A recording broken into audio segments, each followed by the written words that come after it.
Deal TV. Learn and earn.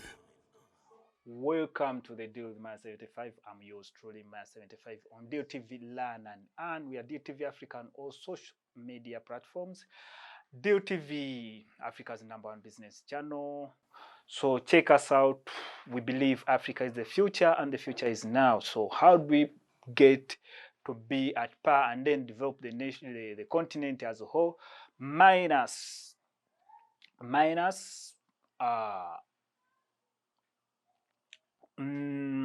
entertainment industry, minus the sports. So because Africa has been, and the world over, there is a lot of outcries about unemployment. But I believe, and you should also be believing, that employment can be tackled with sports and entertainment. These are could be immediate solution to the unemployment in Africa, because most of the youth in Africa are talented in different fields. If he's not talented in sports, he's talented in music, he's talented in drama. And I think this is one area that all governments in Africa should look at. If the Chinese are now trying to see that the football of the world, the biggest portion of the percentage of the pie of this for the investment in football can go to China, how about in Africa, where we have strong men and women that can do well in sports? So I believe we can do something to make the youth employed through sports and then entertainment. But then today on the Deal with Man 75, we are going to look at the entertainment industry, specifically music and media in Africa, and then we go close home to Uganda. That's why I want to take this opportunity to right now to switch from English to Luganda. Ngenda kukozesa Luganda mulundi guno just because olw'ensonga bbiri nti saagala tube nga tuswala mu bannaffe mu nsi endala ne global, then saagala tube njagala twogere ebigambo buli omu byanawulira. It's not like njagala kublaminga specifically the media. Nti media and entertainment are like twins, bitambulira wamu. So naye tetujja kulaba ebimu ebiringa ensobi tubireke, oba ewakyali obunafu tutunulewo. So ngenda kuba ntunulira ensonga wa media wekyalemereddwa oba weekoze obubi ebintu byekolanga bikosa ekisaawe ky'entertainment. Ndowooza awo oba onfuna bulungi. So I don't want to be misquoted. Wulira ebintu bino ojjemu by'oyagala, by'otayagala obigaane, but remember this remains my view. You can either go with it or leave it out. Tetugenda okusookerako njagala nkyogere na Mukama, kyekyokuba nti ensasula y'abakozi ba media mbi nnyo nnyo. Bambi abamu tebasasulwa, abalala basasulwa kitono. So otunulira media ya Uganda ekolanga majje ga Amini etya nti Amini abasawo bagamba, I wasn't there but the information nemuje nafuna nti abajasi ba Amini bagenda lumu musaba omusaala, n'abagamba mwagala musaala ngujjewa temulina mundu. Kitegeeza ki? Nti yabawe emundu bo bagende oba banyaga oba bakola road block ez'ekimpatiira basobole okukola ki? Okwesasula. Kati media houses ezisinga mu Uganda, emundu ya bannamawulire ye kamera, gwe muzindaalo ogwo kwayogererako ku radio oba kuki? Ku TV wa field. Kati bwe babawo omuzindaalo gw'olina kukozesa muzindaalo olabe nga weesasula. Kivaamu buzibu ki? Nti if you go to these mainstream media, nti stories zisinga ziba nsasulire. Gwe bw'oba olaba amawulire ku TV ezisinga, ojja kwesanga nti mu wiiki emu ojja kulaba stories z'ettaka, abalwana n'ettaka nnyingi. Lwaki? Nti abo bakola ki? Balina akasente akasasulwa story zaabwe ne bazikavalinga mu mawulire. Naye osanga story endala zikoze eki zibitikiddwa. Ojja kwesanga bannabyabufuzi basasula bannamawulire ng'oli munnabyabufuzi omu gwe bakavalinga ne bw'aba akozeyo akantu akatali mu pulaani naye gwe bakavalinga just because nti bwe bagenda ku media conferences ezo ze baba bakoze bo basasula bawa amafuta babakola ki. Naye singa munnamawulire abadde asasula bulungi tajja kutunuulira nnyo kasente kava ku muyimbi nti bannamawulire abasinga ogwandibadde ng'omusaala gwabwe guva ku bayimbi. Kati kitegeeza nti working relation eno weenaabeerako ka scratch wonna wagenda kubaawo obuzibu nti omunnamawulire either awaana nnyo omuyimbi oyo amuwaayo kasente n'avumirira atamuwa, oba oluusi bwe bafunamu obukuubagano n'ono n'asigala gw'abadde awa abadde amuwa ssente n'aba nga takyamuwa, atandika omukuba atandika omuvuma olw'okuba tamuwa ki ssente. He won't become direct naye akikola. So ekyo kikakanya ki bannamawulire. Waliwo munnamawulire gwe ntera okuwugira gwe njagala ennyira gwe ntera okufollowinga ideas musajja mulungi nnyo akola ku monitor bamuyita Andrew Mayiga Kaggwa.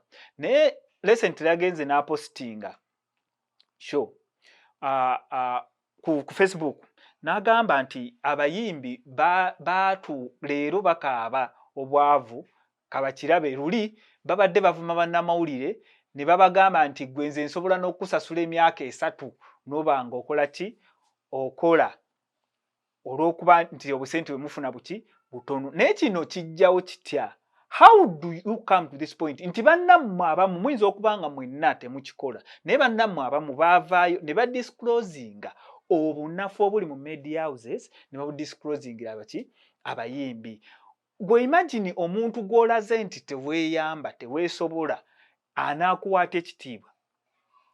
Okitegeera? It's no secret news nti abantu abayimbi bannamawulire abasinga muli ku payroll z'abayimbi. Leero bwe kituuka ku bantu nga ba B2C nti bano oyinza okugamba nti balina oba baasuubula sitowa y'engatto bw'oba munnamawulire oli eyo naddala abasajja nga tonnayambalako ku ngatto ya B2C gira obanoonyi nti bo babagabira ki. But this kind of it creates friendship and relationship oba kijjanga okuzza omuzigo oba okusiima naye in the end ono ye yakikozenga kusasula oba kugulirira. So you will be biased okugamba nti B2C wano oluyimba lwe mwafulumizza lubulamu oba kino kye mwakoze kibi kuba oyina bakola ki tosobola bawabula bulungi olw'okuba bakola ki bakusasula. So kiyinzizaayo eri nti media station managers abantu abakola ku ki ku bannamawulire tulinnyiseemu ku nsasula then bw'onaasasula kijja kuyamba omuweereza presenter okukola ebituufu. Tuyinza okulabira ku kyokulabirako nti enguzi wano traffic yaffe erya nnyo enguzi naye ekijjinywa egiriisa ennyo enguzi nti omusaala gwe bafuna mutono ate abapoliisi bakwananga ttabbu. Kati abeera ne famire ennyingi ez'okulabirira alina obwana bungi kati n'owesanga nga omusaala tegusobola musustaininga kitegeeza alina kucunya driver gwasanze ku kkubo kola ki. Naye if you go to police station katugeze ng'eya UAE abasinga gye mumanyi nga Dubai nti omupoliisi omusaala gwafuna mungi gumala emmotoka zebavuga ze bakoleramu obukolezi emirimu nti wano ffe bagagga baffe ze batambuliramu ng'ezaki ez'abaloodi. So how do you expect ate ne risiiti gyakubira ng'okoze omusango nene kumpi 30% of his salary kitegeeza tagenda kulya nguzi kitegeera. So kino kikola ki singa tutereeza mu nsasula y'abannamawulire ekola ki kijja kuba kiyamba.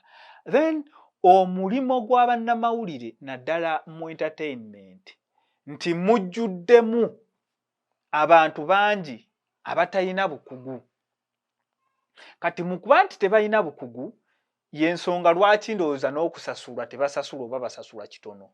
Kuba nsuubira munnamawulire Kanale Mugume asoma amawulire ku NBS oba Frank Walusimbi agasoma ku NTV bandibadde ku level y'emu ne munnamawulire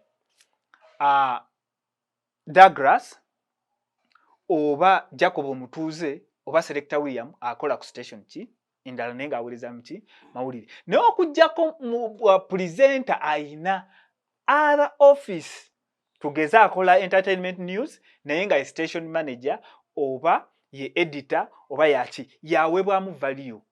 Bano abalala bannamawulire abakola eby'entertainment babalabanga babakakkanya lwa nsonga ki nti abantu abasinga abali mu bikola tebaabisomerera ate mu bitabisomerera bwe bazze ne bakola ne batawaayo budde kuddayo kusoma kwa upgradinga.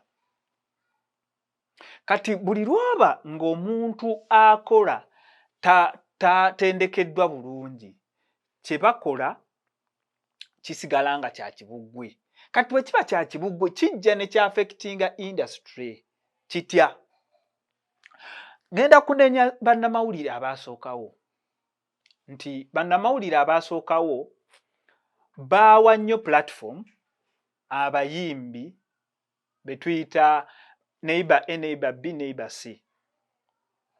So neighbor A, neighbor C, neighbor D bavuze industry eno for 20 years nga tebasobola kuceekingibwa era amawulire ge bakola ge gatambulirwako industry. Kati mwe buli bwemubawa platform bazibira bano abayimbi abato okuyitawo. Baleeta okulowooza nti waliwo tight competition oba enkolagana etali ntuufu nnyo wakati waki w'abano abasatu. Naye nga ebintu ebimu babikola intentionally bo kwekuumira kuki kubanga. Ngenda kuwa ekyokulabirako nti leero waliwo ekintu ekibadde kigenda mu maaso ekyabayimbi okugenda eggulu, which I believe if the media practitioners abantu abakola mu mawulire baali smart ensonga eyo babadde bagimmira ddala omazzi n'esiriira obutawa bantu bano platform kutawaanya industry kuba tebakyalina kye bagyongerako nnyo.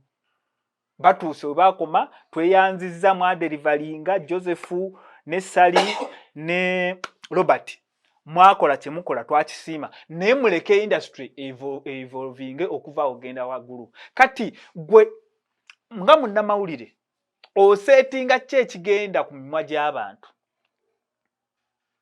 Okitegeera nti abantu bano ojja kwesa nti era we babadde batambula wasi kyatandika kitya?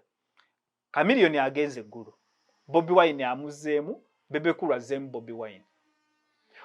Abawagizi baddamu ne beeyawulamu ne balowooza nti luno lutalo lwaki lwa Bobi Wine versus Chameleone, Bebe Cool versus Bobi Wine. N'otamanya nti guno ebiseera ebimu biba biteeketeeke eky'abantu bano okudda kuki ku top okubanga mmwe bwe mwogerako. Era lwaki ekintu kino nkemebwa okulowooza nti kiteeketeeke y'ensonga nti kijjidde mu budde nga Chameleone ateekateeka okufulumya alubamu gye bayita Joseph. Okitegeera nti bw'avaayo Bobi Wine atandika omukola ki omuwagira, Bebe Cool naye addamu. Kitegeeza amaaso gonna attention egenda kudda ku wolo ya Chameleone, wolo ya Bebe Cool, wolo ya Bobi Wine. Boogedde ki? Kati bw'ogenda ng'ogenze kulowooza aboogedde ku ki alangirawo alubamu ye.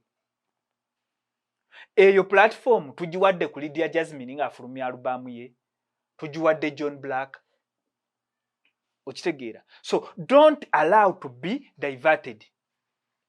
Eyo kiva ku munnamawulire bw'abanga yatendekebwa amanya nti leero era batuula bw'otunuulira media houses ezo eziri international nti batuula leero ne baba nga bapromotinga baatisiti bawala ne babawa platform, luli ne bapromotinga abalenzi, luli ne banona emigigi emito.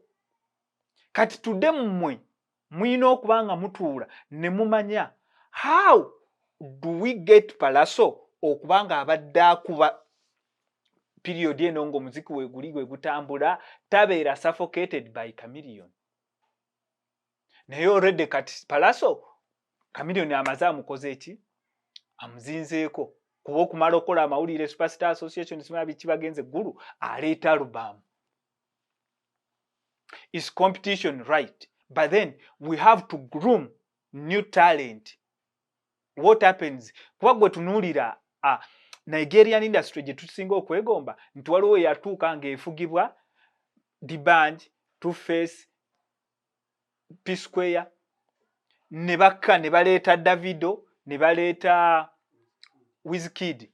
Okitegeera kati bakkiridde baleese ba Omale, baleese ba Simi, baleese baani.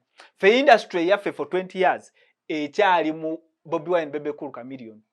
We can salute Reddy and Weasel abagezaako okuyingiraawo ne Shiba agezezaako okuyingiraawo. For the rest tuli wansi.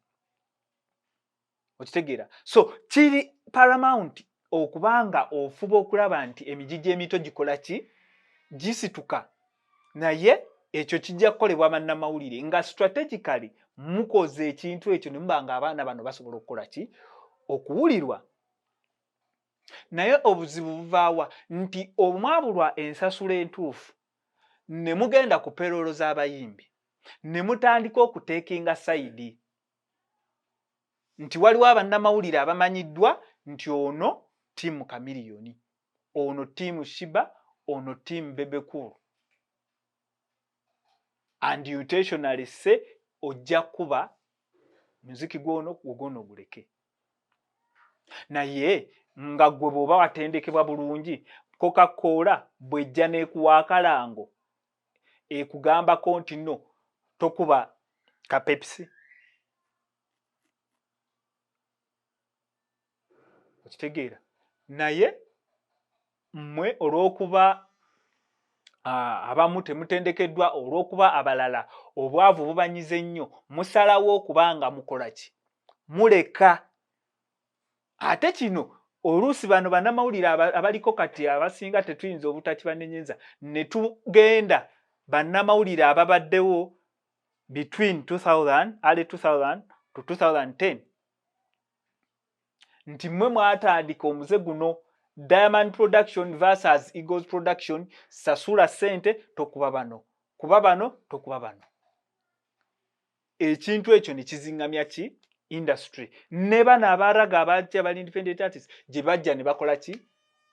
Ne bakikoppa. So you find that some artist asasudde tokuba Big Eye kuba Kenzo, tokuba Kenzo kuba Big Eye.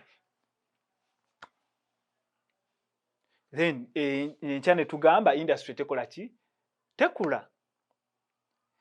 Ekirala ensobye yeetaaga okutegeera nti platforms ze mulina mwandibadde mumanya amaanyi gaazo n'enkozesa yaazo.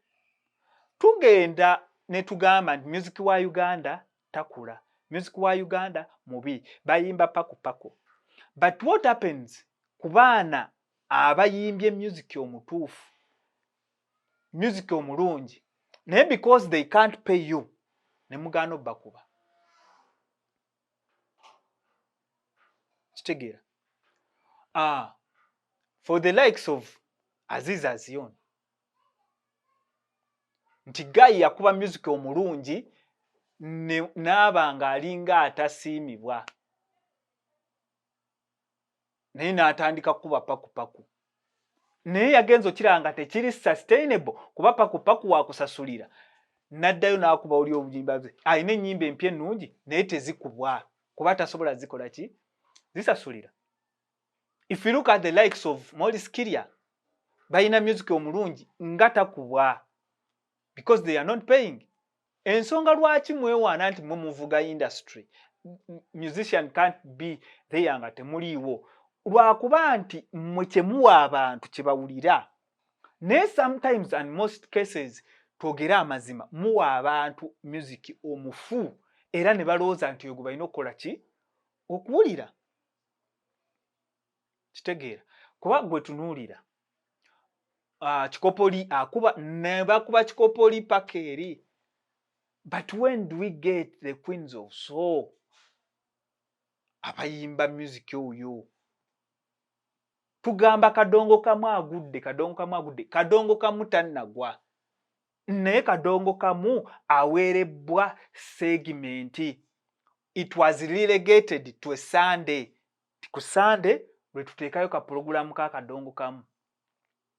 Naye nga bw'ogenda n'okebera motoka ya King Saha jo yabakoze performance awo, naye yajjidde ku luyimba lwa Sebatta.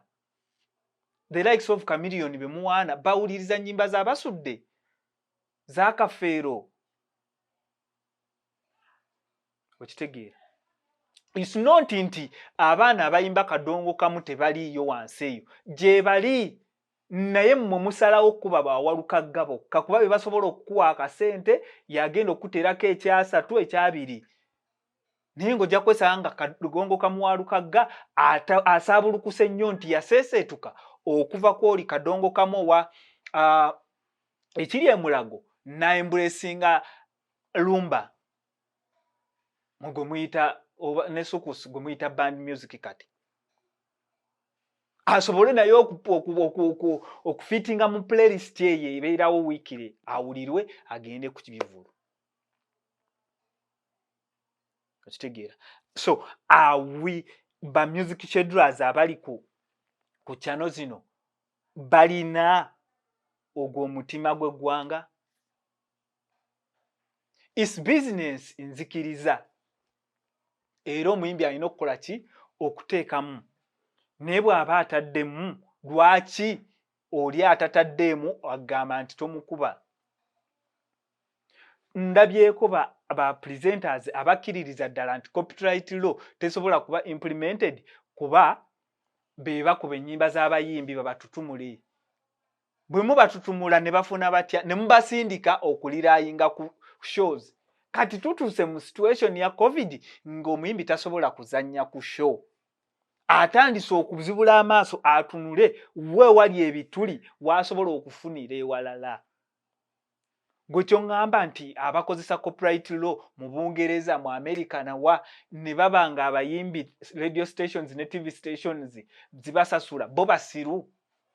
It's just because nti mwa embracing this organization mu industry ne mubanga mukozesa ekyo. So it's now time to reorganize. Okitegeera nti presenter omuyimbi ajja kusasula neta kusasula kukola nga kaleekezi ojje owaane ojajjate ekintu ne kyakoze ekifu sigala ne independence yo owe view omuyimbi naye agitegeera agenda akole ki atereere. Naye todda kwogerera luyimba nti lubi just because mwakwana ku muwala omu n'omuyimbi omuyimbi n'amutwala gwe ne kikula n'ogaa naye kangende nkozesa omuzindaalo ono mukube oba omuyimbi takusasudde. Okitegeera. So if we can streamline omuyimbi asasulwe station asobole okuddamu okulinventinga mu product cause it's all about content creation. Nga gwali ku radio kayibanda wokera n'oyiya skit radio station nekusasula n'omuyimbi lwayiya gundi oluyimba lwe radio station erina omukola ki omusasula. Gwe kwata gundi yo logo kebere otunulire presenter wa radio bawa TV oyogere eddakiika mmeka ne music alaninga eddakiika mmeka. Ate ekyo kyennyini n'ekyokuba nti tuliraayinga nnyo ku music kireese ne media houses ezimu ezisinga okuba stagnant nti creativity yafa just because mumanyi buli wanaaba gap mujja kuteekawo music. But it's now time to go back to the drawing board to producing shows abantu ze banaalaba be drama be musical shows, be other shows. Abantu industry ekule nga tusobola okwemployinga abantu abakola content creation. Genda ku radio stations wano ntono nnyo z'osanga nga ziriko program producers. Omuntu ajja teyakoze preps atuuka butuusi ku muzindaalo ate nze akoze emyaka 4 n'ayogera bwogezi without any preparation. Nawe abantu ebifo. Even when you are playing music, bameka abawa kyetwandiise analysis eri valid ku music. Olaba ne mention yennyini ebalema okuba ennyimba 3 nojja noyogera ku lusembyewo olwo oluyimba lwa Bebe Cool, Never Trust No People. Okomaawo. Naye oluyimba ogenda olukuba ng'omuwuliriza yalufunye dda aluyina ewuwe ku CD, aluyina ku simu ye, ayina buli kimu. Kiki atyakuwuliriza nti akusuubira okuba ng'ogenda okukola analysis ku luyimba luno. Ogambe nti oluyimba luno luli mu kika ekiti, lwakubibwa ono, lwakolebwa wano, lwawandiikibwa ono, lwawandiikibwa ono. This is the information that you are not delivering. Mwene mulowooza nti royalties kitegeeza kusasula muyimbi. Naye okyerabidde ddala nti waliwo mechanical royalties, waliwo royalties ez'omuwandiisi, waliwo writer, waliwo composer eyateekako melodies, waliwo eyakuba ebidongo, waliwo producer. Bonna balina okulya ku luyimba olwo. So in the end bwe lubanga oluyimba mulowooza nti lulina kuliibwako eri nga performance, ba producer banaalya ki? That's why mugamba nti producers tebawaddeeyo kulowooza nnyo ku music wa Uganda. Akyusa atya, akulaakulanya atya, because tebafuna. Waba osasula mu UPRS eze sente kuliko percentage egenda okudda wa producer, egenda okudda wo muwandiisi. Naye bw'anaaba afuna mu kye yakola, agenda kuba akola ki? Asobola okutuula wansi ayiye comfortable, atule mu katebe akakenyoola, abe nga asobola okuyiiya n'amaanyi. Naye kati anaayiya atya nga ye ze yakomako producer omuyimbi ze yamuwanga afulumya oluyimba ze yakomako ezitaliiwo, because they also have budgets. Omuyimbi anaasobola atya okufuna omukubi w'ebivuga akube mu luyimba ng'omukubi w'ebivuga oluva mu studio naye yeerabiddwa? Kuba ne ku stage kwennyini abakuba ebivuga tebabaleeta. Ekibagaano baleeta nti ye ajja kumanya nti ono okumubuukinga bonojja n'abakubi b'ebivuga 7,000,000. Ye bw'omuwa 2.5 ajja kuyimba. Naye kino kitandikira eno. Ne tugenda nga ssente zikola ki? Zisaasaana, what they call the multiplier effect. Then tuyina ekirala kye twekwasa nti muyimbi kye yajja n'amanyika nga avudde Ghana. Ffe tukubye ennyimba zaabwe, ffe tubafudde ki? But then kigasa ki okubanga gw'owaniseeyo ate gw'ojjayo? Abayimbi bano mubatadde ku stress, mubatadde ku competition etaliiwo. Tusaba tukubire mu bugalo aba media personalities abaasookawo. Ne mutulaga nti okukulaakulana kwa music kutambulira ku mayumba, kutambulira ku maato ag'akabenje, kutambulira ku mmotoka ez'akabi. Kati n'omuyimbi ajja omuto n'atamanya nti alina okuinvestinga mu ye okumanya music, alina okuinvestinga mu ye okugula ebivuga, alina okuinvestinga mu kukola rehearsal rooms, n'aba ng'alina kunoonya ngatto ey'akabi gye yalabye ne shibba ey'akakondo akawanvu. Alina kugula chain. Kuba kye mwalaga kye kiri nti agenda ku front page ya Bukedde, agenda ku front page ya Red Pepper, yo yayambadde chain. Kitegeera. Then what do we post? Tugende kubawandiikira ku websites, abawandiikira kazibe channels ezo mainstream media nti mulina Facebook accounts, mawulire kige musaasaanya.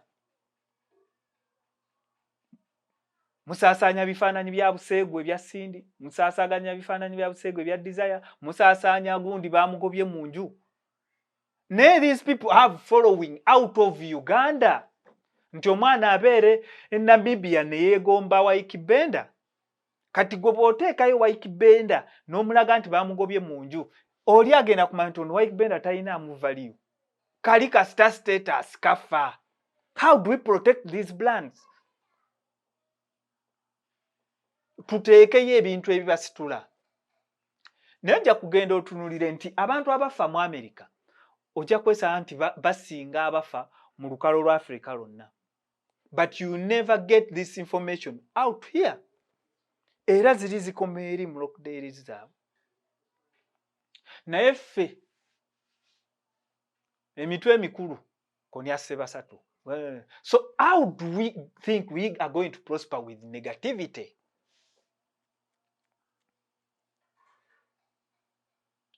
Tunaakulaakulana tutya ne negativity? Like siganye bantu bano bakola ensobi. Kuba ojja kuŋŋamba nti bwe baba baagala obutabikuba ensi ya is a free world. If Sindi teyafulumya teyeekubya kifaananyi kya buseegu tekyandifulumye. Desire teyeekwata ka video ka buseegu tekandifulumye. But akuba owuwa akuba akola ki? Awumbirira. There is a lot of stuff that happens in the palace. Kwaba n'olugero oluganda luliwo bagamba ebiyita ekiro kabaka yeetikka. Wali obirabyewa. Ebiri mu State House ani abifulumya? Because we need to protect the image of the fountain of honor. Lwaki tetukikola ne ku bantu abalala? Ku basuperstar baffe. Tutunuulira abasajja nga Shaka Mayanja oba Winston Mayanja. Kwaye omu ku basajja abaleeta ba Shaggy wano, abaleeta ba almost kuveeri atuuse mu jazz events, kuveeri Chaka Masala, Lucky Dube biki. When do we get these guys to come on the platform batubuulire? Twava tutya ku mulamu ogw'okukola live music ne tutandika okukozesa CDs. Naye platform every other week tufuna Wisdom Kaye, tufuna Waiki, tufunani Bad Black, tufuna bani Segirinya. Then how did Segirinya go away from mainstream politics okujja mu entertainment? Okitegeera. Kwa even before bano babebe kulu ekintu kye beewaana nti baafuba okulaba ekyabakozesa bonna obadde bwe bakola nti luli amawulire gaaliko Vice President Kiseka akoze kino, President yabadde wano, ne bafuba okulaba nti even entertainment news zisobola okuba ku main platform. Naye kati mmwe mutandise okivuga nga mukizaayo.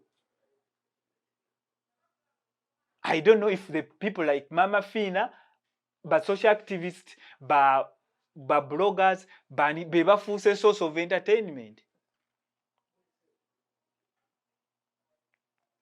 Kitegeera. So these things sigamba nti oba njagala bana, you've done a lot era tukyebaza, but waliwo ebirina okutereera bwe tuba nga tuli bagenda mu maaso. Mwe bennyini mujja ku station mugamba abayimba music bayimba byatategeera. But there are people there abakuba reggae omutuufu. How many radio stations have reggae programs zikube music oyo? How many people? Bwe tubanga jazz Isaiah Katumwa right now ali ku top 100. Lwaki Uganda ku countdown weza mwetaliiko? Okitegeera. Not just because bali tebagenda basasula. Okay, you say these guys are not aggressive simabiti. Naye akoze kyakoze. Tandikiraawo. Kitegeera. Tubenga tetulina nti because those people won't come. Naye okusaba sente n'enguzi kisusse mu media. Ojja kuŋŋamba nti Ismail Access yaleeta views, yaleeta abalaba. But then, it's what you are feeding the nation. If the media is the fourth state, music could be the fifth state. Esobola okutereeza ensi eno. kuba ba communicating ebiri ku mitima gy'abantu. Naye gwe weebuuze music ono atali tuzine tukyakale tukole ki tumuwadde obudde abantu bamuwulire. Because like the media drives the nation, empisa n'obuwanga. That's why in the music industry, business bagitadde under culture. Nti omwana akagoye ke yalabye Shiba ayambadde naye kaayagala okugula enkya. So the influence kitegeeza bwe banaalabanga waluka gaayimba agamba twagale Buganda yaffe era n'abaana bajja ganze ndi wa mbogo nze ndi wa mutima nze ndi wa agenda biigira muki. It's like the culture was transferred before the fireplace ng'era bayimba buyimba ne bainstilling into values. Naye ggwe n'okwata oluyimba lw'omanyi nti luwemula n'oluteeka ku leediyo ne lukuba ate after some time oluyimba luwemula baaluweze. But people have already consumed this message. Ba music schedulers abaliko basasulwa ekimala babenga tebagulirirwa kuleeta nnyimba zitasaanidde ku bamutindo. Bo bamanyi kye bakola oba mufunye bufunyi. Wano Uganda yensi erimu abantu abato ate abalowooza nti buno obuto ennyo bali bakaddiye. Because today if we say ono mukadde naye be tuleese abavubuka bamanyi kye bakola. Who has mentored these people? Kitegeera nti media ekirala kye tulina okutereeza tugambye waliwo argument abayimbi tebagoyinga international kati Diamond Platinum yabadde na Snoop Dogg yabadde eri but who said nti aba media bo tebasobola going international? Because if you go to continental stations ojja kusanga nga the beat zani ojja kusanga ko nga aba Nigeria mu staff webali bangi, which means bajja kusikayo ekyabwe bajja kusika ba Wizkid baba opening the doors. Naye wano banga lye tumaze tulinga abaga tulina katika muka kibiri Douglas ate naye atalina bakiscalinga Douglas bamugambye agenda ku beat Douglas. What happened to others? Naye fe tuli awo go lubeera because artists they are brands just like media personalities are big brand. Level Kanye West kwali ye level even higher level Oprah Winfrey kwali. Lwaki wana media personality wawano asigala nga ali ki lo era nteekateeka kye eriwo okulaba nti tuproducinga ba international media personalities. Kitegeera tuli awo tuli mu kwerumanuma. Ekisonga endala eriwo kyentunulira nti sometimes kye affecting nti ogenda kwesanga 85% or 90% abantu abali mu media naddala mu entertainment baali baagala kuba bayimbi oba bayimbako ne balemwa. So if he finds a way naga kangende media wano kijja kutambula which is related to entertainment nakira nti ate Kenzo gwe yayimbanga naye eri akikubye atandika muwalana. Bavudde mu kuyimba be bategeka ebivulu. Bwe mutegeka ebivulu temubitegese professionally nti omuyimbi ogenda musasula jayimbe. Omuyimbi gwe wasaba sente okumukubira music we gwotegese ekivulu oyagala jja kuyimbire ate ku bwereere. Bw'atayimba ne luba lutalo oyo music we tajja kubwa. You scratch my back, I scratch yours. Kitegeera kati nga bwe tuli nti okay bimu bijja kubawo but then when we are looking at the global scale tutunulire tuterezezza tutya. Tulina teams nze ndi tiimu Shiba ndi tiimu eno ndi tiimu nga kimanyiddwa. Ba media personalities ebyo biba nga bikola ki bisuula industry yessebo banyabo basebo waliwo kye mukoze tukisiima naye tulina okuva ku eno level tukole ki tugende kweddako. Even the quality of the content that some media personalities are giving eri bintu bingi ebibulamu. Gwe nojja ku station no cause gundi ono yani gundi ono yayimba bino yani, you don't do your research. Waliwo station emu kwa kuli presenter ajja n'atula waati nga ne bakyazizza be balina omubuulira by'alina okwogera paka program lweggwa n'obuuza how this person qualify. Ekirala kyemaliriza nakyo kyekibatu ekibatu kisusse. Abaana ab'obuwala mubalemesezza okuyimba lwa kibatu. Omwana najja n'awaayo n'agaa ne ssente oba oyagala ssente nkube music wange nzisasudde n'agaa nze ne bonsasula sooka ontemere. Ngoyinza okulowooza okikoze kw'omu naye baagenda okwogera n'agaa nze. Then even some of them beewaddeyo kuba baagala okuyitawo ne babatemera ne bagenda n'ebirwadde ne bakola era music waabwe ne mutamukuba tekirina kye kibatutte wala. Okitegeera. So because Davido asobola okuwa $200 $100 gw'osuubira nti Davido yagenda okulaakulanya music industry ye Uganda. Perolo temuli ku zino za bannayuganda bokka ate bwemmala ne muvuma mutuuse n'okutandika okulya ssente ku ba Diamond Platinum ku baani nga bwe nagambye mu kutandika nti music industry ne media balongo buli omu awaliranira munne buli omu yeetaaga munne but let's professionalize, let's organize. Kitegeera gwe n'okwata kolozi zaba nze musayi gwa kolozi nyazi wano omuyimbi omu and you know intentionally kino ekintu kyakusasulirwa kisasulirwa and you let it go in your program. You air false information in your program. Tweyanze gwe bale kubanga obadde naye ku the deal with my 75. My producer is Dean Vincent Kabanda. Until next Saturday tujja kuba tudda n'omulamu omulala oba okukyaza ku bayimbi but lately engeri gye tuli mu COVID nti tetukyakola All-Star access okugenda mu studios n'ebirala naye nga tutambulire wano for the good of the industry. Tontwala bubi jamu byolaba nga bituufu ebikyamu bigaane kulwa Katonda n'ensi yange. I'm 75. Till then, bye bye. Deal TV, learn and earn.